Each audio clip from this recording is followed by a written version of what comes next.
Pale autumn sunlight made long shadows on Gould's square of garden. A tree-bending wind had chased the rain clouds down the coast, and the sky was almost clear. He took the bins out, waved at the shape between next door's curtains, and stretched with his face to the light. The air was dewy and cool, and he curled his bare toes into the grass.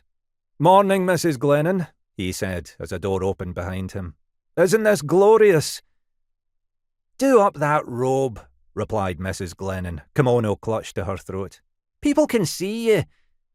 "Lucky them." She tutted, then said, "That lady's still there." "I know." "Is she a reporter? Are you being—" She looked about furtively.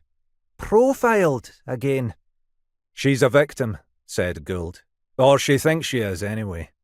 Mrs. Glennon shook her head, sunlight glowing through her white bouffant hair. She lit a cigarette and held it below her chin. "It can't start up again, Robbie. Really, it can't."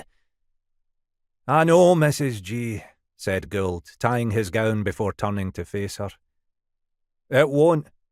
Mrs. Glennon's walnut face twisted into a scowl. "Sometimes they don't know which house is yours, you know," she said, eyes widening. "And they put it through my door instead." "I know. One time I thought it was a model submarine." "I know, Mrs. G. Don't worry, I'm going to tell her again this morning. I'm no wanting involved. I've got a deadline coming up. Everything's fine." "Uh-huh. And what about romance?" "I think she's just here about her kidnapped son." She waved off his cheek, blew a thin column of smoke over her head. Gould watched it swirl away. "You know fine what I mean," she said. "You had a dinner date this week, didn't you?" Gould wrinkled his nose. "Cancelled it," she gasped. "You did?" "Yes, I did. Can we have less of the shock, please?" "Well?" "Well what? What do you think happened? She caught sight of me and ran." Mrs. Glennon gave him a look. "I'll get you married off again one day." He laughed. "You think so?"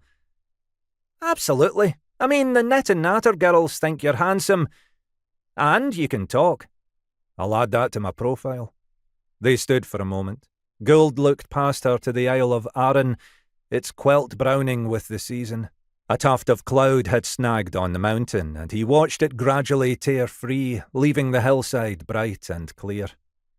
"Thank you for those wee booties," said Mrs. Glennon. "No bother," said Gould. "I'm glad someone can use them. How many grandkids is that now? 6? Mrs. Glennon dropped a cigarette under her slipper. 7. This one's huge." Gould rolled his eyes. "She's a healthy wee girl," he said. "I'm sure. I've had husbands that weighed less, Robert." Gould shut his mouth.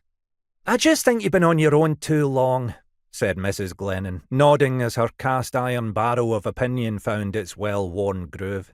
"It's just you and your stories." Gould closed his eyes. "They're novels, Mrs. G.